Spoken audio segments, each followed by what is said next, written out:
নমস্কাৰ সকলোকে স্বাগতম জনাইছো মোৰ অন্য এটা ভিডিঅ' লৈ। আজি মই কোনো ৰেচিপি ভিডিঅ' লৈ অহা নাই, অন্য এটা ভিডিঅ'হে লৈ আহিছো ব্লগ হিচাপে। থাম্বনেল দেখি হয়তো আপোনালোকে বুজি পাইছে মই কিনো ক'বলৈ বিচাৰিছো ভিডিঅ'টোত।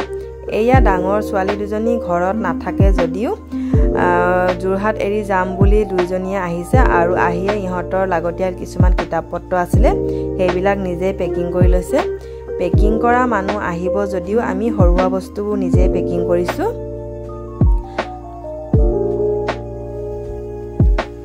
এয়া ফটো ফ্ৰেম, শ'পিচ এইবোৰ আমি নিজে পেকিং কৰিছো। হাজবেণ্ড আৰু মই এইবিলাক বস্তু নিজে পেকিং কৰিলে ভাল বুলি ভাবো। আমি যোৰহাটত থকা 10 বছৰে হ'ল। হাজবেণ্ডৰ কৰ্মসূত্ৰে আমি যোৰহাটত আছিলো।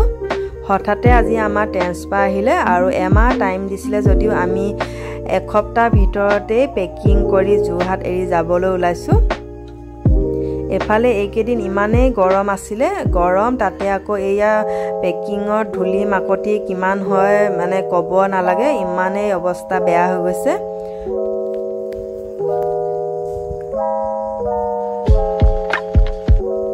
আৰু এয়া গ্লাছৰ বস্তুবিলাক একো নিজে পেকিং কৰি লৈছো।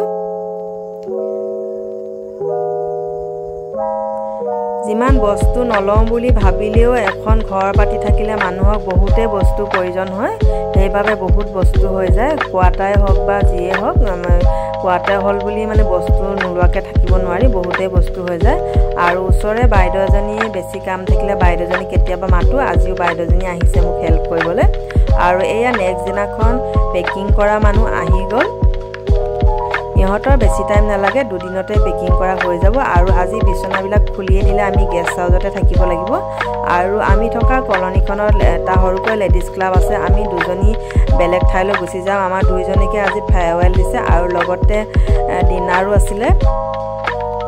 আৰু নেক্সট দিনাখন হাজবেণ্ডৰ অফিচৰ ডিপাৰ্টমেণ্টৰ ফালৰ পৰা ফেয়াৰৱেল আৰু লগতে ডিনাৰো। পেকিঙৰ মাজতে এইবিলাকো হৈ আছে আৰু মানুহৰ ঘৰত নিমন্ত্ৰণবোৰ আছেই। এফালে গৰম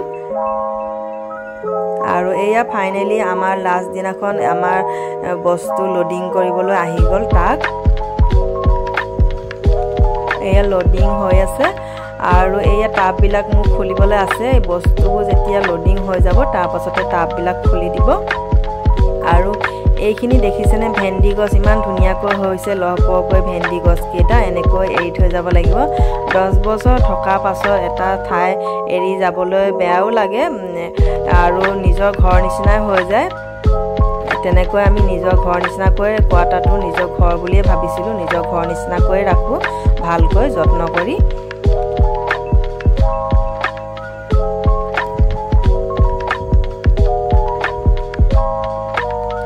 এয়া কোৱাটাৰটো আমাৰ খালী হৈ গ'ল, ট্ৰাকখনো বস্তু লোডিং কৰি গুচি গ'ল। আমিও এয়া পিছে পিছে যাম আৰু আমি এতিয়া গেষ্ট হাউচত অকণমান ফ্ৰেছ হৈ ল'ম আৰু ইয়াৰ পাছতে ওলাম। এয়া গেষ্ট হাউচৰ পৰা আমি ওলাইছোঁ। এয়া আমি থকা ধুনীয়া কলনীখন, সেউজীয়া পৰিৱেশ, বহুতেই ধুনীয়া হয় কলনীখন। আৰু আহোঁতে যাওঁতে এটা মন্দিৰ পাওঁ কলনীৰ ভিতৰত, এইটোতে আমি সদায় আহোঁতে যাওঁতে সেৱা এটা কৰোঁ। আজিও আমি যোৱা টাইমত এটা সেৱা কৰি গৈছোঁ। আৰু কলনীৰ ভিতৰৰ পৰা আমি এতিয়া বাহিৰলৈ গৈ আছোঁ। ভিডিঅ'টো যদি চাই ভাল লাগিলে এটা লাইক কৰিব আৰু যিসকলে মোৰ ভিডিঅ'টো নতুনকৈ চাইছে ছাবস্ক্ৰাইব কৰিব বুলি আশা ৰাখিলোঁ। আজিলৈ আহোঁ, ধন্যবাদ।